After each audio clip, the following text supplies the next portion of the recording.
감사드립니다. 네, 오늘은 존재로 인해 감사하는 성도라는 제목으로 하나님 말씀 증거할 때 오늘도 많은 은혜를 받으시기 바랍니다. 이렇게 저와 여러분들처럼 교회 다니는 사람, 예수 믿는 사람을 일컬어서 성도라고 합니다. 성스러운 도를 따르고 행하는 사람이라는 뜻에서 성도라고 하는 것이죠. 자, 여기서 말하는 도는 도를 아십니까? 할 때의 그 도가 아닙니다. 도교에서 말하는 그 도도 아닙니다. 십자가의 도를 말하는 것입니다. 예수님께서 우리를 위해 희생하신 그 십자가의 의미를 바로 알아 그 뜻대로 살아가는 사람이 곧 성도인 것입니다. 그럼 그 뜻이 무엇인가? 데살로니가 전서의 말씀을 인용해 보면은 항상 기뻐하라, 쉬지 말고 기도하라, 범사에 감사하라. 이것이 그리스도 예수 안에서 너희를 향하신 하나님의 뜻이니라. 항상 기뻐하고 기도하고 범사에 감사하는 것, 이것이 우리를 향하신 하나님의 뜻이고 그것이 곧 성도다움이라는 것입니다. 여름에 큰 홍수가 나서 하천도 범람하고 집도 다 떠내려가고 자동차, 가축 모든 게 다 떠내려갔습니다. 그런데 언덕에 앉아서 이 광경을 물끄러미 지켜보던 거지 부자가 있었습니다. 거지 아버지와 거지 아들. 아들이 말했습니다. 아버지, 우리는 가진 게 아무것도 없어서 떠내려갈 게 하나도 없어요. 그랬더니 아버지가 이렇게 말했습니다. 아들아, 이게 다 아버지를 잘 둔 덕분이란다. 가진 게 아무것도 없어도 감사할 줄 아는 것. 그러니까 거지 아들이 나름 그래도 아버지를 잘 둬서 가진 게 없어도 우리는 떠내려갈 게 없으니까 감사합니다 라고 했지만, 우리의 아버지는 그런 아버지와는 비교할 수 없는 전능하신 하나님 아버지인 것입니다. 그 하나님 아버지께서 이미 우리에게 그 어떤 것과도 비교할 수 없고 바꿀 수 없는 생명의 은혜를 주셨으니 우리는 세상에서 아무리 가진 게 없어도 사실 이게 진짜 가진 게 없는 게 아닙니다. 세상 전부를 합친 것보다 귀한 생명을 이미 가진 거예요. 여러분, 우리가 사실 가진 것 중에 가장 귀한 게 무엇입니까? 생명 아니겠어요? 생명입니다, 생명. 그런데 이 생명은 그냥 생명이 아닙니다. 영원한 생명인 것입니다. 그래서 우리는 범사에 감사할 수 있는 것입니다. 성도의 감사는 그래서 소유에서 찾는 것이 아닙니다. 그렇다고 또 무소유에서 찾는 것도 아닙니다. 어떤 사람들은 소유의 욕심에서 벗어나고자 무소유를 최고의 가치로 주장하기도 합니다. 뭘 자꾸 욕심을 부리고 자꾸 뭘 가지려고 하느냐? 그래서 무소유를 주장하는 거예요. 특히 기독교를 무소유의 종교로 생각하는 사람들이 더러 있습니다. 예수 믿는 사람들은 소유에 대한 욕심을 부리면 안 된다. 그렇기 때문에 무소유해야 된다. 목사는, 선교사는, 교역자는, 사역자는 무소유를 해야 된다. 그렇게 주장하는 사람들이 더러 있습니다. 그러나 여러분, 소유의 욕심에서 벗어나고자 무소유를 주장하는 그 자체가 이 소유에 대한 관념에서 벗어나지 못하고 있는 것입니다. 소유가 정이다. 아니다. 무소유가 정이다. 결국 그 안에 핵심이 무엇입니까? 뭐가 핵심이 되는 거예요? 소유가 핵심이 되고 있는 거예요. 성도가 진정 감사하는 것은 소유의 유무에 있는 것이 아니라 존재 그 자체에 있는 것입니다. 그래서 우리는 소유 가치를 추구하며 사는 사람들이 아니라 존재 가치를 추구하며 사는 사람들이 되어야 되는 것입니다. 내가 무엇을 소유하건 또는 소유하지 않건 간에 그런 것과는 상관없이 하나님 안에서의 존재 그 자체가 중요한 것입니다. 자, 그러면 우리의 존재가 가치가 있는 이유가 무엇입니까? 내가 존재한다. 또 서로가 존재한다. 그 존재가 가치 있는 이유가 무엇입니까? 하나님이 나를 사랑하시고 또 우리를 사랑하시고 세상 그 무엇보다 크고 귀하게 창조하셨기 때문에 그래요. 하나님께서 이 존재를, 우리 사람 한 사람 한 사람의 존재를 크고 귀한 존재로 만드셨기 때문에 이 존재의 가치가 있는 것입니다. 자, 우리 인간은 만족을 모르는 존재입니다. 왜 그렇습니까? 하나님께서 우리 한 사람 한 사람을 세상 모두를 합친 것보다 크게 만드셨기 때문에 그래요. 하나님은 처음 에덴 동산에서 아담을 만드실 때에, 아담을 창조하실 때에 모든 천하 만물을 소유하고 다스리는 존재로 만드셨습니다. 그러니까 하나님께서 6일 동안 천지 창조를 하시잖아요. 이 6일 동안 창조하신 모든 세계가 한 사람의 것이었어요. 그러니까 마지막에 아담 한 사람을 창조하시잖아요. 그 한 사람에게 이 모든 세상의 경작권을 맡기셨어요. 이 모든 게 네 소유다. 그래서 이미 모든 소유의 주인된 존재가 이미 모든 것을 소유했는데 뭐하러 소유 가치를 위해서 살아가겠습니까? 뭘 더 소유하겠다고 그렇게 목적을 두고 살아가겠습니까? 모든 소유를, 세상 모두를 통치하고 다스리는 그 존재 자체의 의미가 있는 거예요. 나는 그런 존재다. 하나님께서 그런 존재로 만드셨다. 이게 중요한 것입니다. 이게 진정한 의미가 있는 것이죠. 그것은 곧 하나님과의 관계가 더 중요한 가치라는 뜻이기도 합니다. 소유가 중요한 게 아니에요. 하나님과의 관계. 하나님께서 나를 그렇게 귀한 존재로 창조하셨다. 나는 그 하나님의 자녀된 존재다. 하나님의 관계인 것이죠. 그래서 원래 사람은 세상 그 무엇을 가져도 만족할 수가 없어요. 왜? 나보다 작기 때문에 그렇습니다. 하나님께서 이 모든 것보다 우리 한 사람 한 사람을 크게 창조하셨기 때문에 그래요. 그러니까 내 안에 이 그릇에 세상 모든 것을 담아도 부족하기 때문에 우리는 그래서 먹어도 배가 고픈 것이고, 아무리 가지고 또 추구해도 그럼에도 끝없는 갈증을 느끼는 거예요. 왜? 우리 안에 이 그릇이 너무 크게 만들었기 때문에 그래요. 하나님께서 그렇게 만들어 주셨기 때문에. 우리가 부럽다, 야 정말 부럽다 라고 여기는 그것이 무엇이든 그것이 아무리 충족이 될지라도 그것으로 만족하지 못하는 거예요. 여러분 그거 잘 아시잖아요. 그죠? 나는 뭔가를 자꾸 이렇게 충족시키고 싶은데, 뭐 가지고 싶은데 그걸 가졌다고 해서 우리가 그게 충족이 되는 게 아니잖아요. 그 다음에 더한 것을 가지고 싶고 더한 것을 충족시키고 싶고, 우리는 그게 끝이 없더라는 것입니다. 그래서 그게 없을 때는, 가지지 못했을 때는, 내가 뭔가 가지고 싶은 게 있어요. 원하는 게 있어요. 그런데 아직 그것을 취하지 못했어요. 가지지 못했어요. 그럴 때는 그것만 가지게 되면은 충분히 만족할 것 같아요. 그죠? 우리 다 그런 생각하지 않습니까? 내가 여기까지다. 내가 이 정도만 돈을 많이 벌면은 그 다음에는 내가 욕심 다 버리고 살 거다. 그런데 막상 소유하고 나면은 언제 그랬냐는 듯이 또 다른 갈증을 느끼게 되고 결핍을 호소하게 되는 거예요. 그게 사람입니다. 그래서 우리는 애초부터 세상의 소유를 가지고는 도저히 거기서 만족을 누릴 수도 없고 감사를 할 수가 없는 존재입니다. 여기에 있는 저와 여러분들 한 사람 한 사람 이 존재 자체가 세상 모든 것을 합친 것보다 훨씬 큰 존재인 것이에요. 하나님께서 그렇게 만드신 것입니다. 자, 이 존재적 가치를 죄로 인해서 다 잃어버렸다가 예수님의 십자가의 보혈로 다시 찾게 되었습니다. 하나님을 떠나 세상 죄인으로 방황하다가 다시 하나님의 품 안으로 돌아오게 된 거예요. 이것은 곧 아무리 노력해도 채워지지 않는 세상의 소유의 가치를 찾아 헤매다가 다시 우리의 본분을 자각하고 진정한 가치를 깨닫고 돌아오게 되는 거예요. 그래서 우리는 영원히 채워지지 않을 것에 목숨을 걸고 인생을 허비하는 것이 아니라 진정 하나님의 자녀된 존재에 대한 가치를 깨닫고 그 은혜를 누리며 사는 인생이 되는 것입니다. 하나님과의 관계 회복이 가장 큰 가치임을 깨닫고 감사하며 사는 존재인 거예요. 그게 성도인 것입니다. 곧 천국 백성이 되는 것이죠.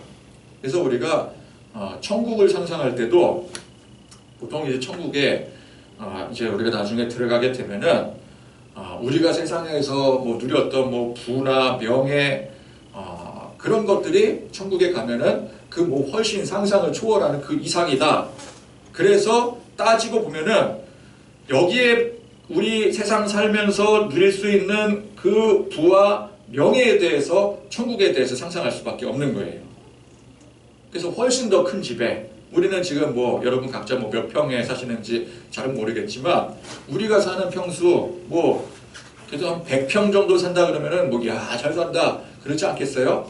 야 근데 천국인데 천국인데 그 정도 가지고 되겠어. 뭐 1000평, 10,000평 정도 되는 내 집을 딱 가지고 야 그럼 얼마나 좋을까? 또 훨씬 더 맛있는 음식이에요. 천국 가서 먹는 음식은 뭐 요즘에 뭐 이렇게 뭐 어디 뭐 유명한 뭐 셰프가 운영하는 레스토랑에 뭐 10년치가 예약이 돼 있다면서요. 우리 뭐 가고 싶 돈 있어도 못 간다면서요. 뭐 그런 것과는 비교할 수 없을 정도가 돼야 되지 않겠느냐. 적어도 천국에서 먹는 우리의 음식이 그런 거 생각하고. 그래서 보통 천국을 상상하며 묘사하는 것들이 뭐 황금으로 되어 있고 뭐 온통 보석으로 치장된 뭐 그런 내 집 그렇게 천국을 보통 묘사를 하잖아요. 그리고 우리가 세상 살면서 열심히 살아온 것들에 대한 보상으로 천국에서의 어떤 상급을 기대하지 않습니까? 그러나 이 모든 것들은 결국 소유 가치에 근거한 상상이라는 거예요. 소유. 우리가 무엇을 더 소유할 것인가? 세상에서도 우리가 무엇을 더 소유할 것인가? 그걸 목적으로 사는 것처럼 천국도 그렇게 똑같이 상상을 하는 거예요. 그러니까 천국을 여기 우리가 사는 이 세상보다 훨씬 더 많은 것을 소유하는 곳으로 생각을 하더라는 것입니다. 결국 세상적인 소유 가치를 벗어나지 못하는 거예요. 그럼 여러분 진짜 천국은 어떤 곳입니까? 우리가 하나님과 영원히 동행하며 그 가운데 감사와 찬양과 영광이 넘쳐나는 곳. 이게 천국이에요. 이게 성경에서 말하는 천국이에요. 자, 이것은 소유에 대한 그 개념을 넘어선 것입니다. 우리가 진심으로 주님을 만나고 은혜 받고 그 가운데 참된 행복을 느낄 때에 그게 예수 믿으니까 더 부자가 되고 세상에서 잘 되기 때문에 그래서 행복을 느끼는 게 아니에요. 정말 하나님 만나고 예수님 만나게 되면 우리는 그 순간 우리 안에 있는 세상적인 그 소유에 대한 욕망을 다 잊어버리게 됩니다. 그냥 주님을 만나고 그분을 찬양하고 그 영광 가운데 감격하는 거예요. 이것이 존재 가치인 것입니다. 천국은 그런 곳이에요. 우리가 은혜가 충만할 때 그 느끼는 감정과 영광의 그 감격이 완벽히 최고를 이루는 것이 바로 천국인 것입니다. 그것은 그 어떤 소유물로도 채워줄 수 없는 우리의 공허함을 완벽히 채워줄 것입니다. 그게 천국이에요. 단언컨대 우리 인간은 세상 아무리 많은 소유를 채워도 설령 세상 전부를 다 가진다 하더라도 그것으로 결코 만족할 수가 없습니다. 앞서 말씀드린 것처럼 우리가 그것으로 만족할 수밖에 없게끔 창조되지 않았기 때문에 그래요. 저 우주가 끊임없이 공허한 것처럼 우리도 그런 것입니다. 우리는 끝없이 공허할 뿐인 거예요. 왜? 제대로 채워져야 될 것으로 채워져야 되는데 그렇지 못한 세상의 소유로 채워지기 때문에 그것은 아무리 채워도 이 공허함을 채울 수 없기 때문에 그런 것입니다. 그러나 우리가 하나님을 만나고 그 하나님의 크신 은혜에 감격하게 되면 비로소 우리의 그 공허함이 채워지게 되는 거예요. 왜? 우리 인간이 그렇게 만들어졌기 때문에 그래요. 하나님께서 그렇게 창조하셨기 때문에 그래요. 애초에 하나님께서 창조하실 때에 오직 하나님과의 관계, 하나님께서 부어주시는 그 은혜로만 채워지게끔 프로그래밍을 해놓은 거예요. 어떤 사람은 이러한 말에 전혀 흥미를 느끼지 않을 것입니다. 나는 뭐 누가 뭐래도 세상에서 돈 많이 벌고 성공하고 세상에서 잘 되는 것이 그게 최고이다 라고 생각하는 사람에게, 그래서 예수 믿고 그래서 교회 나오는 사람에게, 그러나 진짜 예수 믿는 것은 그런 것과는 다르다 라고 한다면, 천국은 그런 곳이 아니라고 한다면 흥미는커녕 실망만 안겨주게 될 거예요. 그러나 분명히 단언컨대 그렇게 생각하는 사람일지라도 세상 어떤 사람이든 하나님은 소유 가치에 만족할 수 없고 존재 가치에 만족할 수밖에 없도록 만드셨다라는 사실이에요. 내가 아무리 주장을 해요. 나는 돈으로밖에 난 만족할 수 없는 사람. 난 돈이 최고다. 근데 그렇게 주장하는 사람도 그 돈으로 만족을 할 수가 없어요. 나는 돈으로 만족할 수 있다고 생각을 해요. 세상의 모든 돈 내가 다 가져와 봐라. 나 그것으로 만족할 자신 있다. 그런데 아무리 그런 사람이라고 할지라도 하나님께서 애초에 사람을 그렇게 만들지 않으셨기 때문에 그 사람은 아무리 돈을 벌고 아무리 채워도 그 돈으로 만족을 느끼지 못한다는 겁니다. 이게 우물안 개구리와 같은 거예요. 자, 우물안의 개구리는 자기가 바라본 세상의 전부가 어디입니까? 그 우물 안이에요. 왜? 그 우물 안을 벗어난 적이 없기 때문에. 그러면 이 개구리에게 보여지는 세상 밖의 풍경은 어떤 풍경입니까? 우물 안에서 보여지는 그 동그란 하늘, 그게 세상 밖의 전부예요. 그러니까 나는 이 우물 안, 그리고 내 눈에 보여지는 저 하늘, 그게 전부인 겁니다. 그러니까 우물 안에서 생각하고 누릴 수 있는 게 그게 전부예요. 그런데 그런 개구리에게 밖에서 놀다가 이제 우연히 이제 이 우물 안에 떨어졌겠죠. 다른 개구리가 들어왔어요. 들어왔는데 얘기하다 보니까 꽉 막혀 있는 거예요. 아무것도 몰라 얘는. 그래서 야, 너 밖에 나가면은 뭐 꽃도 있고 뭐 세상 천재 뭐 나무도 있고 저기 가면 뭐 폭포도 있고 뭐도 있고 뭐 자연도 있고 먹을 것도 뭐 여기는 지금 뭐 딱 한정된 뭐 벌레밖에 없는데 나가면은 뭐 먹을 것 천지다. 그런 풍요로움을 아무리 얘기해도 이 우물 안에 있는 개구리는 그걸 받아들이질 못하는 거예요. 왜? 본 적이 없기 때문에, 경험해 본 적이 없기 때문에, 자기가 직접 보지 못했기 때문에 그런 거예요. 그는 여전히 이 우물 안이 최고의 세상인 거예요. 이 우물 안에서 보다 더 많은 것을 먹고 보다 더 많은 땅을 소유하고, 근데 여러분 그 우물 안에서 아무리 많은 땅을 소유한들 그 우물이잖아요. 우리도 마찬가지 아닙니까? 우리 이 지구상에서 아무리 많은 땅을 소유한들 우리가 뭐 우주 밖으로 벗어날 수 있는 것도 아니고 다 한정된 그 땅 안에 있는 거예요. 그게 우물안 개구리인 거죠. 여전히 우물안이 최고예요. 그 밖의 이야기는 듣기도 싫은 거예요. 왜? 관심도 없으니까. 여러분 우리는 관심 없는 소리는 듣기 싫어해요. 그죠? 그럼 그 우물안 개구리에게 필요한 게 무엇입니까? 백날 떠들어봤자 소용없어요. 밖에 나가서 박사 개구리, 경험 많은 개구리, 원, 투, 쓰리 다 데리고 와봤자 다 소용이 없어요. 헛소리로밖에 안 들리는 거죠. 그럼 필요한 게 뭐예요? 그냥 데리고 나가는 거예요, 그냥. 그냥 뭐 다른 말 필요 없고 일단 나와봐. 안 나가려고 그러겠죠. 나가면 큰일 나는 줄 알겠죠. 그럼 꽁꽁 묶어서라도 밖으로 데리고 나가는 거예요.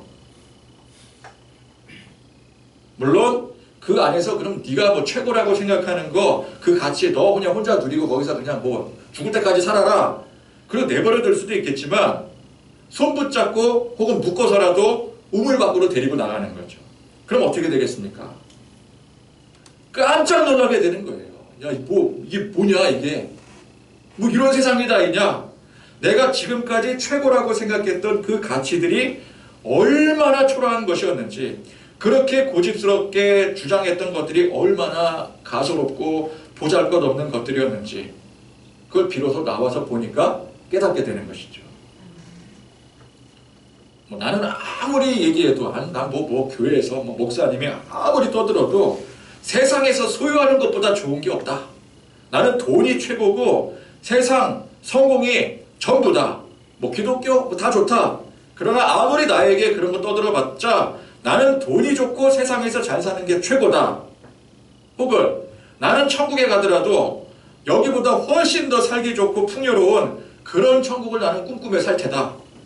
그러나 그것은 결국 우물안 개구리나 다름이 없는 거예요.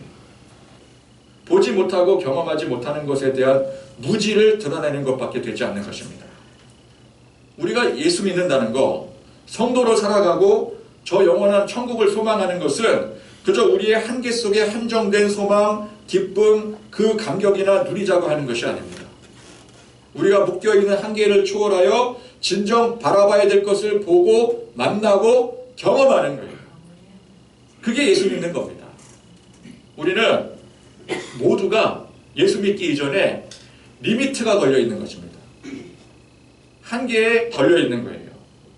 원래 가능할 수 있는 것이 강제로 제한이 되어 있는 것입니다. 예를 들어서 여러분 가지고 계신 스마트폰에 리밋을 걸어버립니다. 제한을 걸어버려요.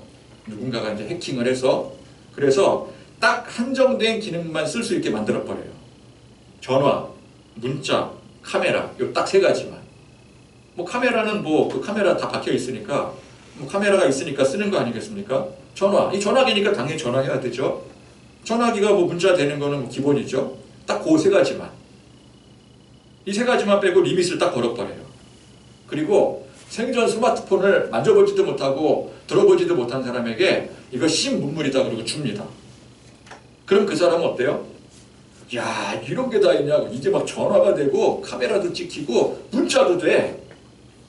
이 세 기능이 전부인 줄 알겠죠. 이것만 해도 세상 좋아졌다고 감탄을 합니다. 그런데 어떤 뭐 지나가던 어떤 젊은 학생이 우연히 그렇게 스마트폰을 쓰는 그 사람을 보고 스마트폰을 왜 그렇게 쓰세요? 아, 보니까 리밋이 걸려 있는 거예요. 누가 악성 리밋을 걸어버렸어요. 근데 이 친구가 이제 컴퓨터 공학과입니다. 그래서 이 리밋을 해제해 줬어요. 봉인을 해제해 줬습니다.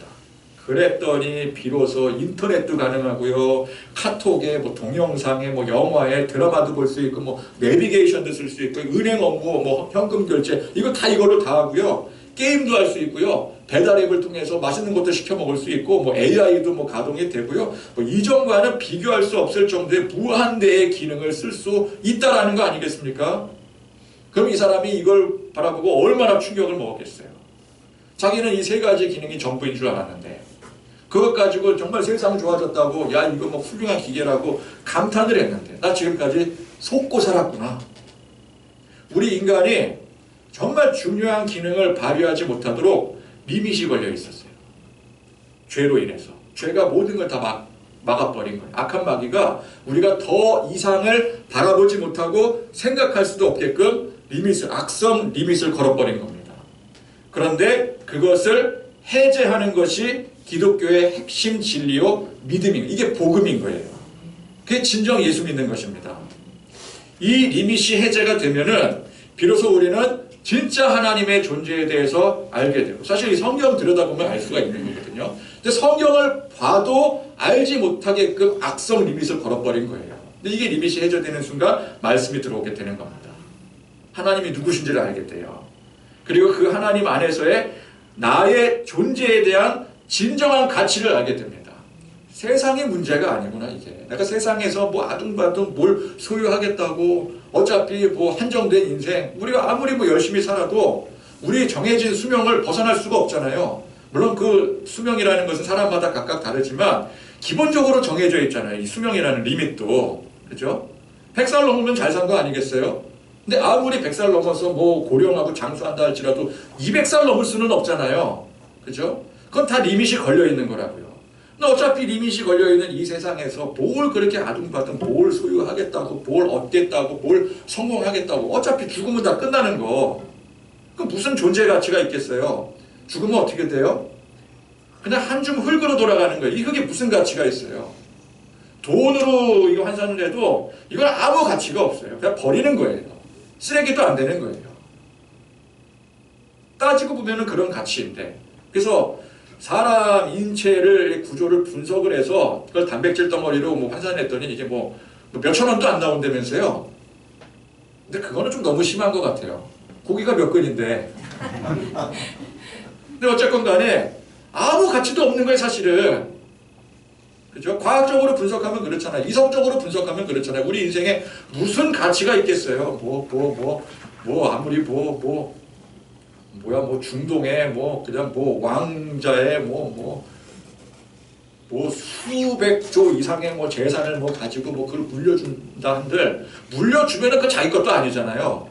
그죠? 아무것도 아닌 건데, 따지고 보면은 아무런 존재의 가치조차도 없는 인생인데, 우리의 존재가 그런 존재가 아니구나. 하나님 안에서의 나의 존재라는 것은 그 값으로 따질 수 없고 측량할 수도 없는 그런 존재의 가치를 하나님께서 나에게 주셨구나. 그 진정한 가치를 깨닫게 되고 알게 되고, 그 데살로니가 말씀처럼 항상 기뻐하고 범사에 감사하는 그 의미를 깨닫게 되는 거예요. 이게 성경 말씀을 통해 깨닫게 되는 거거든요.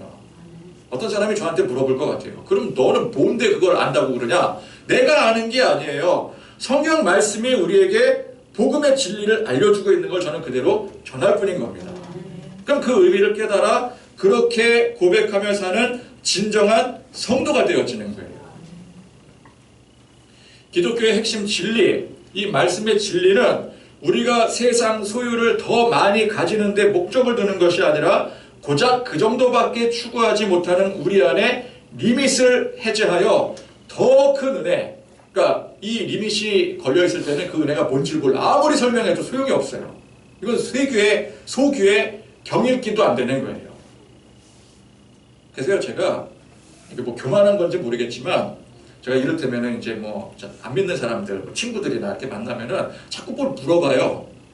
뭐 그냥 뭐 교회에 대해서 뭐 성경 진리에 대해서 막 물어봐요. 제가 대답을 안 합니다. 왜? 해봤자 소용이 없기 때문에.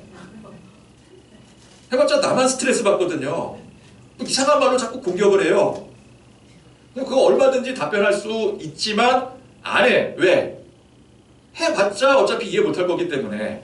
내가 잘나서 그런다라는 얘기가 아니라 나만 뭐 천상천하 유아독존이다. 그게 아니라 우리가 하나님의 은혜를 알지 못하면 알 수 없는 것들이기 때문에 그런 거예요. 그래서 그런 정도밖에 추구하지 못하는 우리 안에 이 리밋을 해제하여 더 큰 은혜를 깨닫고 고백하고 받아들이게 만드는 거예요. 이게 기독교의 핵심입니다. 기독교의 핵심 진리가 그런 거예요. 그러니까 뭐 교회 다니면서 뭐 교회 다니는 사람들 뭐 복 받아서 뭐 부자 되고 뭐 잘 되더라 나도 다녀야지. 그게 기독교의 진리가 아니라는 것입니다. 혹은 뭐 교회 다니면 뭐 착한 사람 돼야지. 착한 사람 착한 행동 열심히 해서 뭐 복 받아야지. 그것도 아니라는 거예요. 그 정도가 아니라는 거예요. 그래서 성도의 감사의 고백이 그 깊이와 넓이가 더 깊고 넓어져서 우리는 그저 우리의 소유로 인해서 감사하는 것이 아니라 소유냐 무소유냐 그걸 넘어서 감사할 수 있게 되는 것입니다. 그게 신앙의 성장이에요. 그것이 예수님을 닮아가는 삶이 되는 것입니다. 그럴 때 우리가 십자가를 짊어지고 가야 된다 그러잖아요. 기독교에서 말하는 십자가가 뭐예요? 세상 성공입니까? 부와 명예입니까? 정반대입니다. 희생하고 헌신하는 자기 십자가를 말씀하고 있는 거예요. 예수님께서 그 십자가를 짊어지고 가신 거예요. 근데 그걸 우리가 어떻게 지고 가요? 세상적인 소유의 관점으로는 절대 지고 갈 수가 없어요. 그러나 이 우리 안에 제한되어 있던 이 리밋이 해제되는 순간 그걸 비로소 조금씩 깨달아 알게 되는 것입니다. 그래서 야 나도 이 십자가를 지고 가야 되겠구나. 이거 지고 가는 게 맞구나. 이게 맞아. 그리고 가게 되는 것이죠. 지난달에 얼마 벌게 해주셔서 감사합니다. 건강을 주셔서 감사합니다. 일이 잘 풀리고 직장의 문제가 해결되어 감사합니다. 이러한 감사를 넘어서 뭐 얼마를 벌던 문제가 뭐 해결되건 뭐 해결되지 않건 건강하건 건강하지 못하건 우리는 하나님께서 내 안에 거하심으로 내가 하나님 안에 거함으로 감사할 수 있는 거예요. 그리 하실지라도 감사하지만 그리 아니하실지라도 감사한 것입니다. 오늘 맥추감사절입니다. 맥추절은 성경에 77절로 부르기도 했습니다. 오늘 말씀 9절에 보니까 7주를 셀지니 곡식의 낫을 대는 첫날부터 7주를 세어. 그러니까 7주니까 한 주에 7일. 그래서 7주에서 77절인 거예요. 말 그대로. 그리고 6월절 7주 후에 바로 다음 날인 50일째 지키는 절기라고 해서 오순절이라고도 했습니다. 이건 한자죠. 또 밀과 보리의 수확물의 첫 열매를 그때 드렸다고 해서 맥추절이라고도 했습니다. 그래서 77절, 오순절, 맥추절, 구약에 보면은 뭐 신약에도 가끔 나오지만 구약에 보면 77절 혹은 오순절, 맥추절 이렇게 나오잖아요. 다 같은 말, 같은 절기예요. 자, 이스라엘 백성들이 애굽 땅에서 오랜 세월 노예로 살았던 것을 하나님께서 구원해 주시고 홍해를 건너 적과 꿀이 흐르는 이 가나안, 그 당시 이제 이스라엘 백성들이 터잡고 살았던 그 가나안 땅까지 전혀 새로운 환경에서 인도해 오신 하나님께 감사하는 것이 바로 이 맥추절의 첫 유래였습니다. 12절 말씀해 보니까 너는 애굽에서 종되었던 것을 기억하고 이 규례를 지켜 행할지니라. 우리는 이 말씀에서처럼 언제나 우리의 지난 날들을 기억해야 됩니다. 이스라엘 백성들이 현재의 고난 속에서 괴로워할 때 사람 살면서 항상 고난 가운데 살아가잖아요. 현재의 고난이 있습니다. 뭐 이스라엘 백성들도 광야에 나왔을 때 광야의 고난이 있고 가나안 땅에 정착해 살 때도 마냥 행복한 일만 있는 게 아니잖아요. 고난이 있잖아요. 근데 그 현재의 고난 속에서 괴로워할 때 그 현재의 그 고난의 상황만 바라보면은 원망 불평한 일들 뿐입니다. 그러나 과거를 돌이켜보니 정말 아무런 소망이 없고 인간 이하의 취급 속에서 죽지 못해 겨우 목숨 연명하며 살았던 그 노예 시절을 떠올려 보라는 거예요. 지금 아무리 힘들어도 그 노예 시절만 하겠느냐? 그죠? 여러분, 사람이 노예로 살다가 해방을 맞이하게 됐어요. 근데 해방을 맞이하고도 여러 가지 어려움이 많겠죠. 근데 아무리 어려워도 그 노예 시절만 하겠어요? 그걸 말씀하고 있는 거예요. 그 광야에서, 그런데 이 백성들이 그 과거의 기억이 왜곡되어 버렸어요. 광야가 힘들다 보니까 나 지금 너무 힘들어. 그러니까 우리가 그래요. 현재가 힘들면은요, 기억이 왜곡이 돼 버려요. 내가 지금 힘든 것 때문에. 그래서 뭐라 그래요? 이스라엘 백성들이, 야, 우리가 그래도 애굽에서 고기 먹고 오이 먹고 상추 먹었던 그때가 좋았지, 이러고 있어요. 좋긴 뭐가 좋습니까? 여러분, 노예가 무슨 고기를 먹고 상추 먹고 오이 먹고 그럴 여가가 어디 있어요?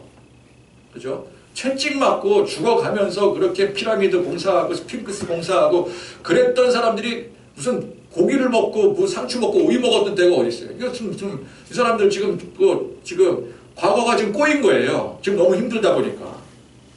어떤 존재였어요? 개만도 못한 존재였습니다. 처절한 고통에 몸부림치던 끔찍한 시절이었어요. 벽돌을 굽는데 자꾸 딴소리 하니까 벽돌을 굽는데 필요한 중요한 그 짚을 아예 주지도 않고 그 하루 생산량 그대로 맞추래요. 그런 어거지가 어디 있습니까? 근데 무슨 고기를 먹어요. 그런데 그때 구원해 주신 그 하나님의 그 은혜를 기억한다면 지금 설령 큰 고난과 역경을 당하더라도 묵묵히 이겨낼 수가 있는 거예요. 우리가 예수님을 알기 전 우리도 세상 속에서 죄의 노예로 살았던 애굽의 종되었던 자들이었습니다.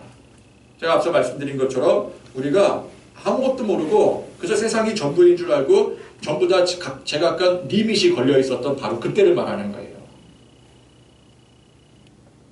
그렇게 죄 가운데 예수님 모르고 방황하며 살았던 우리의 과거는 정말 끔찍스러웠습니다. 뭐가 옳은지를 몰랐어요. 그냥 세상에서 돈 벌고 성공하면 다 되는 줄 알았어요. 그게 안 되니까 괴로워했어요. 그런데 우리가 이제 예수 믿고 그래도 천국에 대한 소망을 갖게 되고 믿음을 갖고 예수님처럼 우리도 십자가를 지며 살겠습니다. 이 고백과 결단을 가지고 살아갈 때 지금 이 현실의 삶이 아무리 힘들고 괴로워도 그때의 그 절망적인 그 상황과 비교할 수가 없다는 것입니다.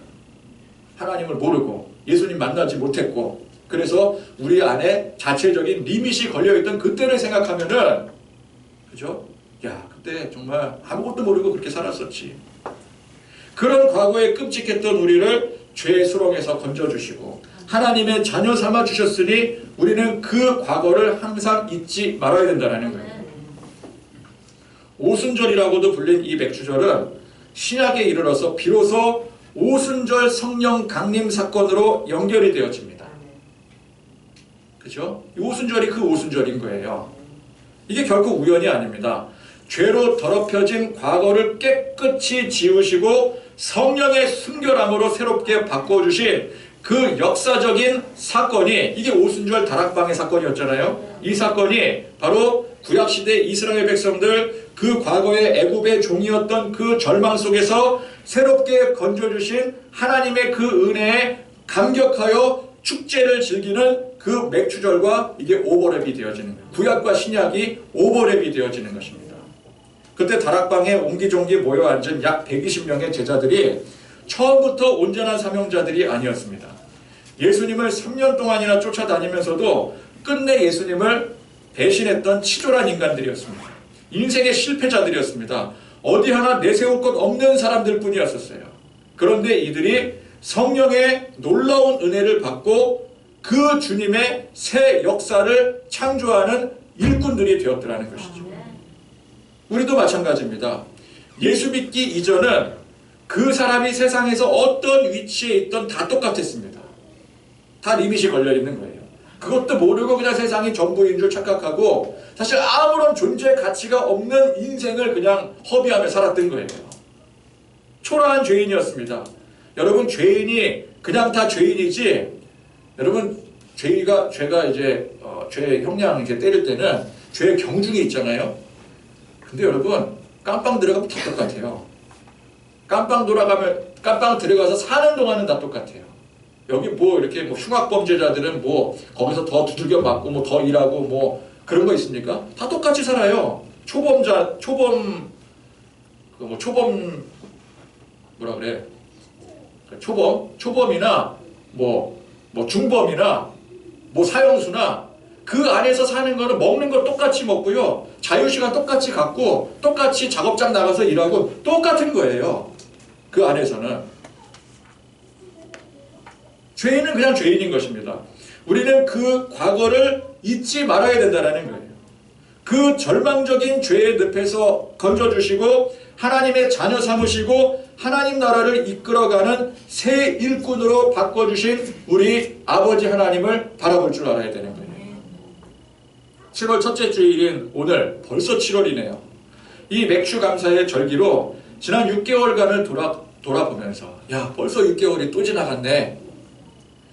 또 그 6개월뿐만 아니라 더 지난 세월들을 우리가 돌아보면서 하나님 앞에 감사할 때 주신 것으로도 감사하지만 그 이상의 감사, 하나님께서 내 안에 계심으로 인하여 감사, 내가 하나님의 사람으로 하나님 안에 있음으로 감사하실 수 있기를 바랍니다.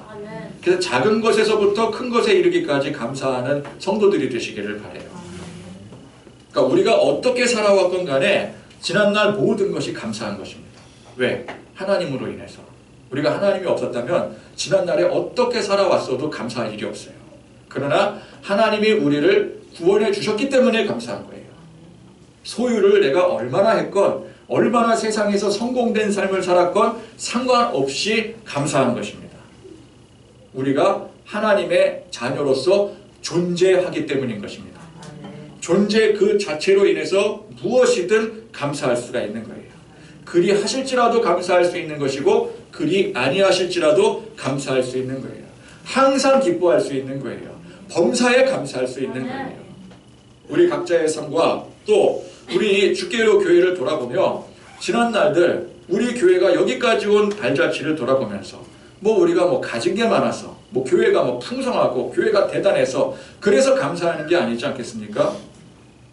그냥 이 교회를 하나님께서 세워주시고 우리 여러분 성도 한 사람 한 사람 이렇게 또 우여곡절 끝에 만나게 해주시고 다 각자 세상에 삶이 있었던 사람들이 이 교회에 모인 거 아니겠어요?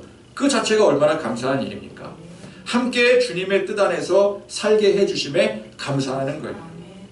이 교회 존재 자체에 대한 감사.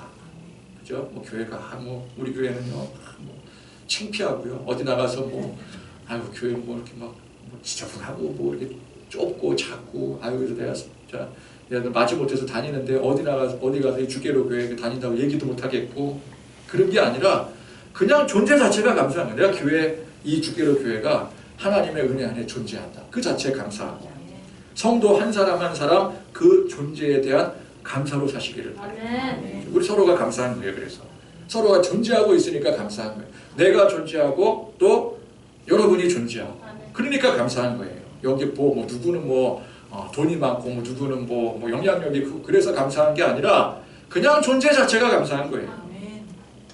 그러면 우리가 서로를 바라보면서 진심으로 이해하고 용납하고 격려하고 사랑할 수 있는 건 아니겠습니까? 소유가 아닌 존재 그 자체를 바라보며 감사하고 기대하고 서로 하나 되는 주 안에서 사랑으로 온전한 교회와 또 여러분들의 삶이 되실 수 있기를 간절히 축원드립니다.